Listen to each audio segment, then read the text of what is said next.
मित्रों, सादर जय श्री कृष्ण। हमारे YouTube चैनल में आप सभी का बहुत बहुत स्वागत है। मैं हूं आपके साथ विशाल शास्त्री। आज हम आपको सावन सोमवार का संपूर्ण जानकारी बताने जा रहे हैं। इस वीडियो को आप अंत तक जरूर देखिएगा और अधिक से अधिक लोगों को शेयर जरूर कीजिएगा। श्रावण का संपूर्ण मास मनुष्यों में ही नहीं अपितु पशु पक्षियों में भी एक नव चेतना का संचार करता है। जब प्रकृति अपने पूरे यौवन पर होती है और रिमझिम फुहारे साधारण व्यक्ति को भी कवि हृदय बना देती है, सावन में मौसम का परिवर्तन होने लगता है। प्रकृति हरियाली और फूलों से धरती का श्रृंगार देती है, परंतु धार्मिक परिदृश्य से सावन मास भगवान शिव को ही समर्पित होता है। मान्यता है कि शिव आराधना से इस मास में विशेष फल प्राप्त होता है। इस महीने में हमारे सभी ज्योतिर्लिंगों की विशेष पूजा अर्चना और अनुष्ठान की बड़ी प्राचीन एवं पौराणिक परंपरा है। रुद्राभिषेक के साथ महामृत्युंजय का पाठ तथा काल सर्प दोष का निवारण की विशेष पूजा का महत्वपूर्ण समय रहता है। यह वह मास है जब कहा जाता है जो मांगोगे वही मिलेगा। भोलेनाथ सबका भला करते हैं। श्रावण महीने में हर सोमवार को शिव जी का व्रत या उपवास रखा जाता है। श्रावण मास में पूरे माह की व्रत रखा जाता है। इस महीने में प्रत्येक दिन स्कंद पुराण में के एक अध्याय को अवश्य पढ़ना चाहिए। यह महीना मनोकामनाओं का इच्छित फल प्रदान करने वाला माना जाता है। पूरे महीने शिव परिवार की विशेष पूजा की जाती है। इस वर्ष में 4 जुलाई को श्रावण मास की शुरुआत होगी। 10 जुलाई के दिन श्रावण मास का प्रारंभ सोमवार पड़ेगा। इस दिन सोमवार के दिन ही आपको श्रावण का व्रत रखना चाहिए, यानी कि 10 जुलाई 2023 के दिन ही आपको सावन सोमवार का व्रत रखना चाहिए। इसके बाद से 17 जुलाई को दूसरा सोमवार का व्रत रहेगा, 24 जुलाई को तीसरा सोमवार का व्रत रहेगा, 31 जुलाई को चौथा सोमवार पड़ेगा।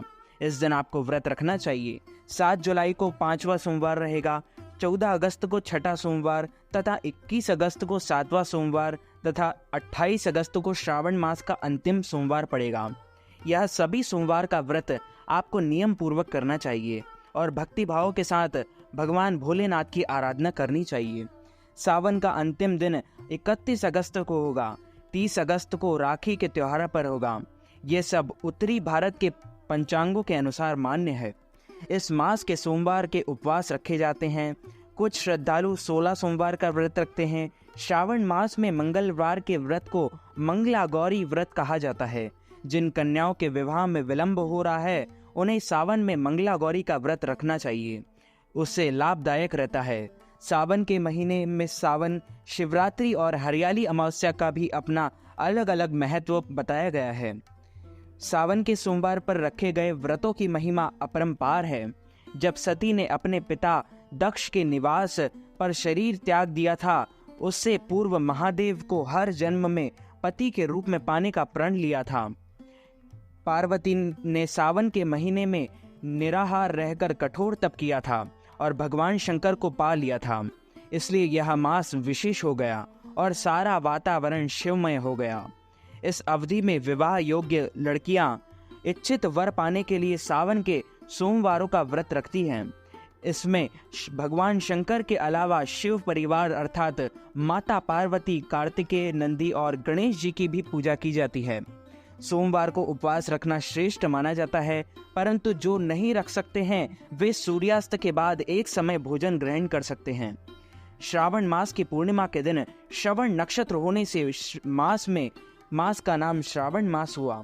और वैसे तो प्रतिदिन ही भगवान शिव की पूजा करनी चाहिए, लेकिन श्रावण मास में भगवान शिव के कैलाश में आगमन के कारण श्रावण मास भगवान शिव को प्रिय होने से की गई सभी समस्त आराधना शीघ्र ही फलदायी होती है।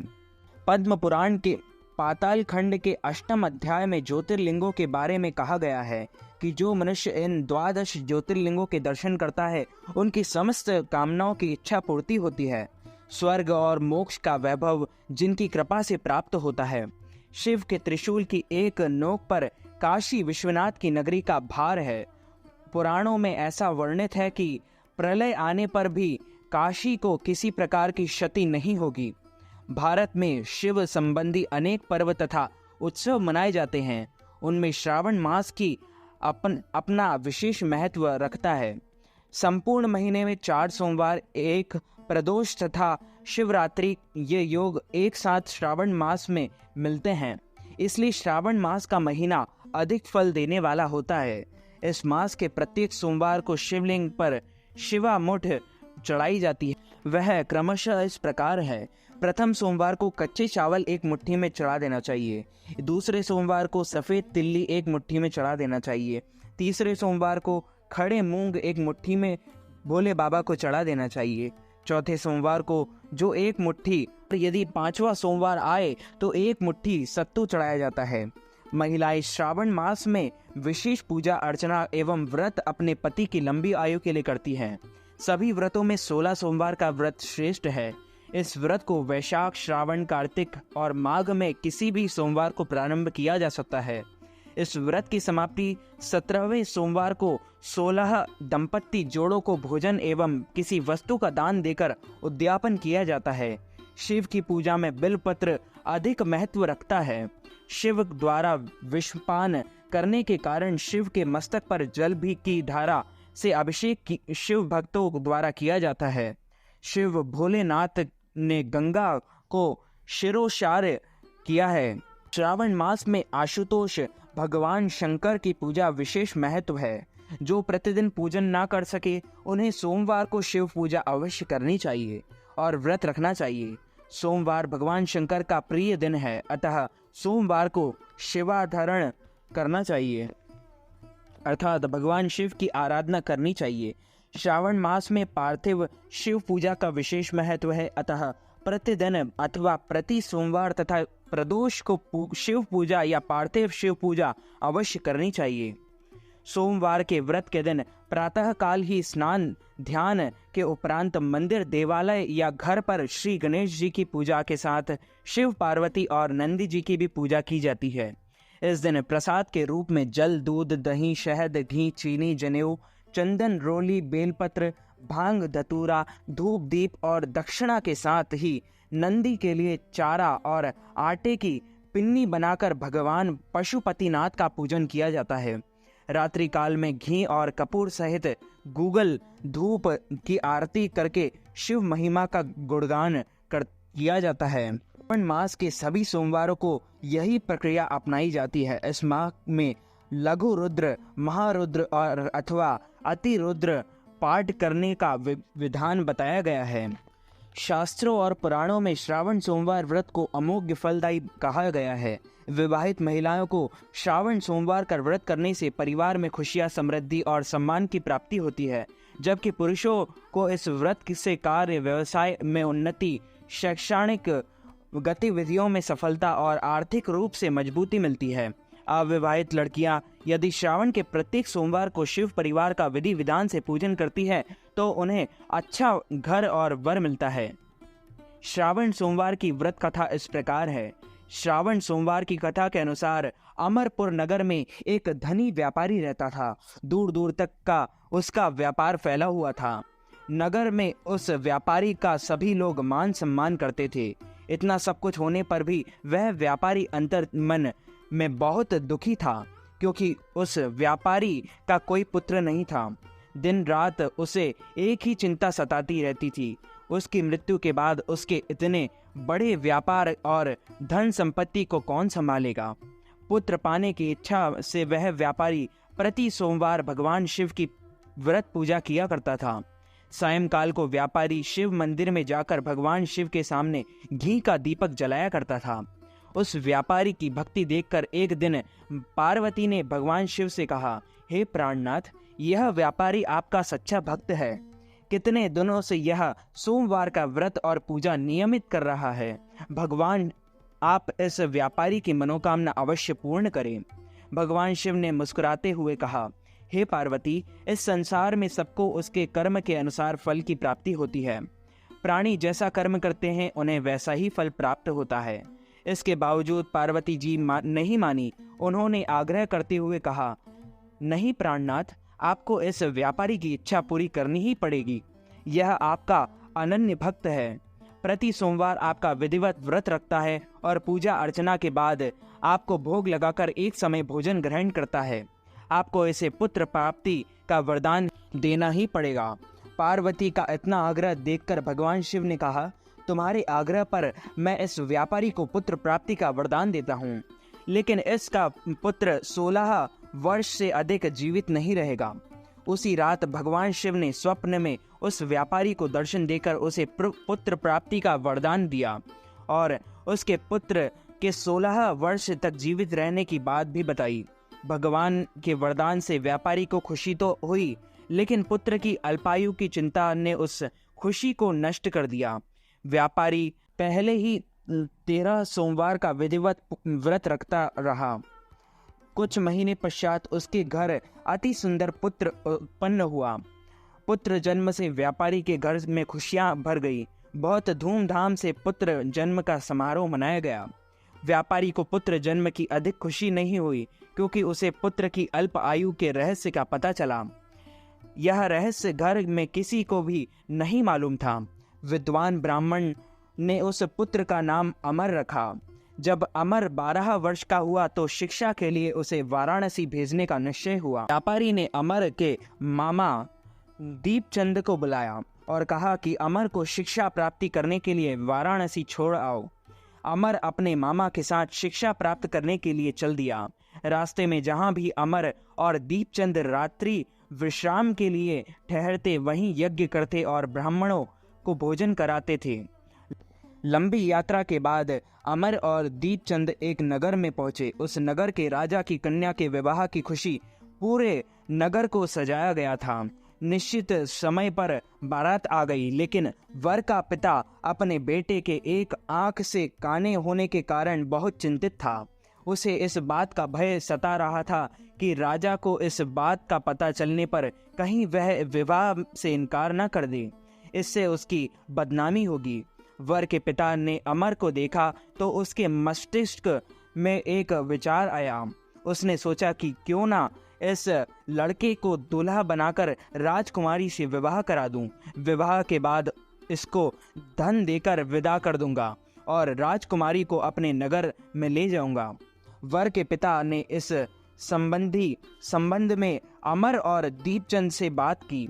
दीपचंद ने धन मिलने के लालच में वर के पिता की बात स्वीकार कर ली। अमर को दूल्हे के वस्त्र पहनाकर राजकुमारी चंद्रिका से विवाह करा दिया गया। राजा ने बहुत सा धन देकर राजकुमारी को विदा किया। अमर जब लौटा तब वह लौटते समय नहीं छिप सका और उसने राजकुमारी को ओढ़नी पर लिख दिया, राजकुमारी चंद्रिका, तुम्हारा विवाह तो मेरे साथ हुआ था, तो मैं वाराणसी में शिक्षा प्राप्त करने जा रहा हूँ। अब तुम्हें जिस नवयुवक की पत्नी बनना पड़े वह काना है। जब राजकुमारी ने अपनी ओढ़नी पर लिखा हुआ पढ़ा तो उसने काने लड़के के साथ जाने से इनकार कर दिया। राजा ने सब बातें जानकर राजकुमारी को महल में रख दिया।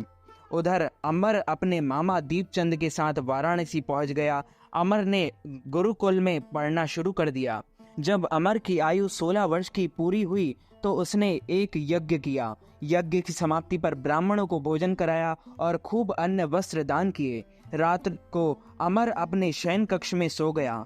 शिव के वरदान के अनुसार शयनावस्था में ही अमर के प्राण पखेरु उड़ गए। सूर्योदय पर मामा अमर को मृत देखकर रोने पीटने लगा। आसपास के लोग भी एकत्र होकर दुख प्रकट करने लगे। मामा के रोने विलाप करने के स्वर समीप से गुजरते हुए भगवान शिव और माता पार्वती ने भी सुने। पार्वती जी ने भगवान से कहा, हे प्राणनाथ, मुझसे इसके रोने के स्वर सहन नहीं हो रहे हैं, आप इस व्यक्ति के कष्ट अवश्य दूर करें। भगवान शिव ने पार्वती जी के साथ अदृश्य रूप में समीप जाकर अमर को देखा तो ने बोला, पार्वती, यह तो उसी व्यापारी का पुत्र है। मैंने इसे 16 वर्ष की आयु का वरदान दिया था, इसकी आयु तो पूरी हो गई। पार्वती जी ने फिर भगवान शिव से निवेदन किया, हे प्राणनाथ, आप इस लड़के को जीवित करें, नहीं तो इसके माता पिता पुत्र की मृत्यु के कारण रो रोकर अपने प्राणों का त्याग कर देंगे। इस लड़के का पिता तो आपका परम भक्त है, वर्षों से सोमवार का व्रत करते हुए आपको भोग लगा रहा है। पार्वती के आग्रह करने पर भगवान शिव ने उस लड़के को जीवित होने का वरदान दिया और कुछ ही पल में वह जीवित होकर उठ गया। शिक्षा समाप्त करके अमर मामा के साथ अपने नगर की ओर चल दिया। दोनों चलते हुए उसी नगर में पहुंचे जहां अमर का विवाह हुआ था। उस नगर में भी अमर ने यज्ञ का आयोजन किया। समीप से गुजरते हुए नगर के राजा ने यज्ञ का आयोजन देखा। राजा ने अमर को तुरंत पहचान लिया। यज्ञ समाप्त होने पर राजा अमर और उसके मामा को महल में ले गया और कुछ दिन उन्हें महल में रखकर बहुत सा धन वस्त्र देकर राजकुमारी के साथ विदा किया। रास्ते में सुरक्षा के लिए राजा ने बहुत से सैनिकों को भी साथ भेजा। दीपचंद ने नगर में पहुंचते ही एक दूत को घर भेजकर अपने आगमन की सूचना भेजी। अपने बेटे अमर के जीवित वापस लौटने की सूचना से व्यापारी बहुत प्रसन्न हुआ। व्यापारी ने अपनी पत्नी के साथ स्वयं को एक कमरे में बंद कर रखा था। भूखे प्यासे रहकर व्यापारी और उसकी पत्नी बेटे की प्रतीक्षा कर रहे थे। उन्होंने प्रतिज्ञा कर रखी थी कि यदि उन्हें अपने बेटे की मृत्यु का समाचार मिला तो दोनों अपने प्राण त्याग देंगे। व्यापारी अपनी पत्नी और मित्रों के साथ नगर के द्वार पर पहुंचा। अपने बेटे के विवाह का समाचार सुनकर पुत्र वधू राजकुमारी चंद्रिका को देखकर उसकी खुशी का ठिकाना ना रहा। उसी रात भगवान शिव ने व्यापारी के स्वप्न में आकर कहा, हे श्रेष्ठी, मैंने तेरे सोमवार के व्रत करने और व्रत कथा सुनने से प्रसन्न होकर तेरे पुत्र को लंबी आयु प्रदान की है। व्यापारी बहुत प्रसन्न हुआ। सोमवार का व्रत करने से व्यापारी के घर में खुशियां लौट आई। शास्त्रों में लिखा है कि जो स्त्री पुरुष सोमवार का विधिवत व्रत करते हैं और व्रत कथा सुनते हैं, उन्हें उनकी सभी इच्छाएं पूरी होती है तथा उनकी सभी मनोकामनाएं पूर्ण होती। तो मित्रों, हमारे इस ज्ञानवर्धक वीडियो को अधिक से अधिक लोगों तक शेयर कीजिएगा, लाइक कीजिएगा, कमेंट कीजिएगा। कमेंट बॉक्स में हर हर महादेव, जय श्री महाकाल जरूर लिखिएगा। मैं मिलता हूं आपको किसी नई वीडियो के साथ। तब तक के लिए सादर जय श्री कृष्ण, हर हर महादेव।